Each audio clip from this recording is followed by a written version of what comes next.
di tengah-tengah kita, lebih utama dari segala sesuatu.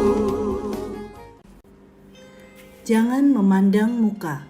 Saudara-saudaraku, sebagai orang yang beriman kepada Yesus Kristus, Tuhan kita yang mulia, janganlah iman itu kamu amalkan dengan memandang muka. Yakobus 2 ayat 1. Sahabat Iktus yang dikasihi Tuhan, orang yang terpelajar, terhormat, dan terkenal senantiasa mendapatkan kehormatan lebih dibandingkan orang-orang yang tidak memiliki kesempatan demikian.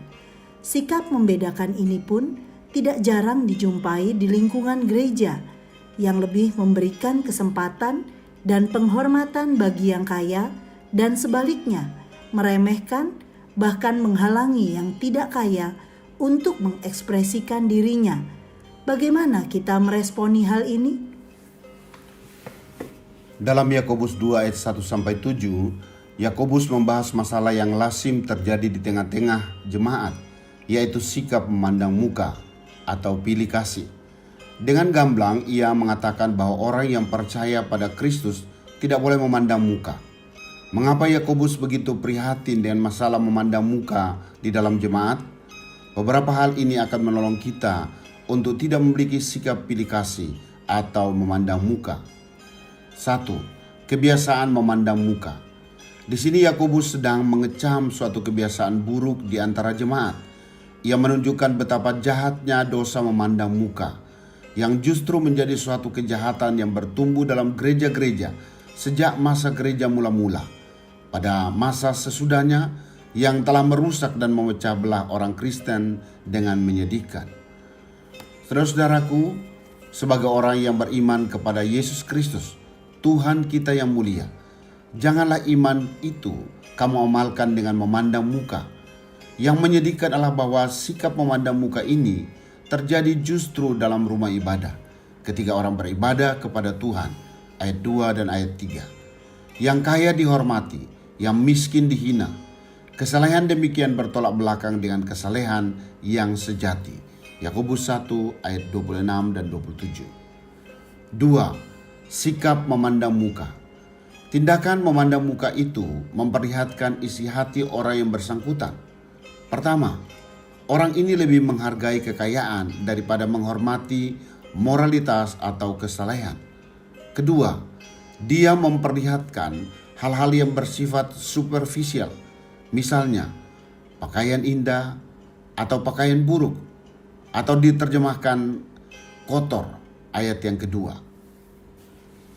Dan ketiga, dia sudah bertindak sebagai hakim dengan pikiran yang jahat, ayat 4b.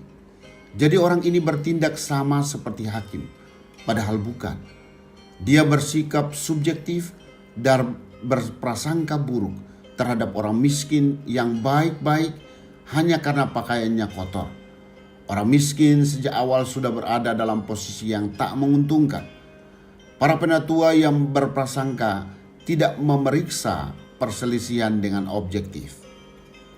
3. Sikap tidak memandang muka. Dimulai dari cara pandang yang benar. Bukankah Allah memilih orang-orang yang dianggap miskin oleh dunia ini untuk menjadi kaya dalam iman dan menjadi ahli waris? Ayat 5. Allah telah memilih orang-orang miskin ini. Mereka kaya dalam iman. Mereka berhak menerima kerajaan surga. Mereka mengasihi Allah. Perhatikan, mereka dipuji bukan karena kemiskinan, tetapi iman mereka. Selanjutnya, ukuran melakukan kebaikan kepada tiap orang agar tidak terjebak pada pola memandang muka adalah dengan menjadikan hukum utama sebagai landasan. Bandingkan ayat yang ke-8. Hukum utama yang dimaksud adalah hukum Taurat, sebagaimana tertulis dalam Ulangan 19 ayat 18. Kasihilah sesama manusia seperti dirimu sendiri. Ini menjadi salah satu ciri seorang yang telah bertumbuh secara rohani. Sahabat Iktus, dunia di mana kita hidup adalah dunia yang memiliki kecenderungan untuk menilai seseorang dengan memandang muka, warna kulit, atau melihat penampilan fisik. Padahal Alkitab menyatakan kemolekan adalah bohong dan kecantikan adalah sia-sia.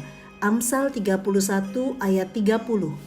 Bukan hanya itu, kita seringkali menilai seseorang berdasarkan penampilan luar seseorang.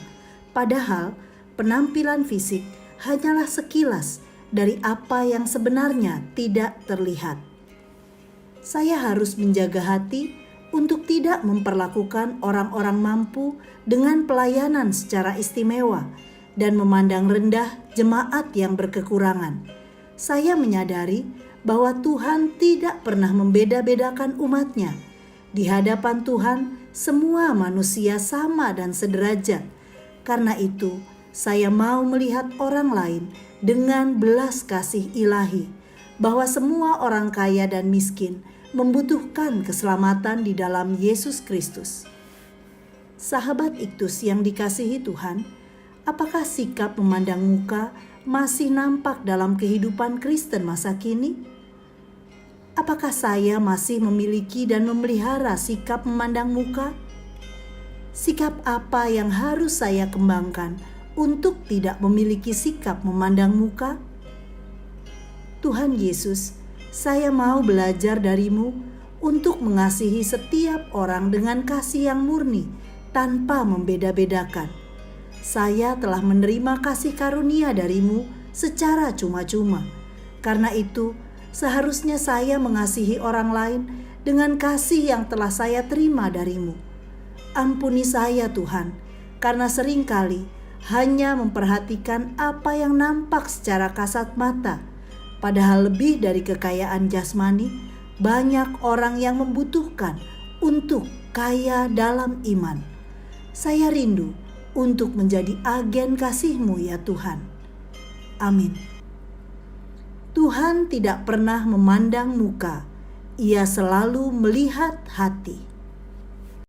Kristus ada di tengah-tengah kita, lebih utama dari segala sesuatu.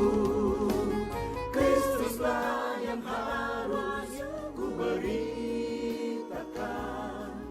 hingga datangmu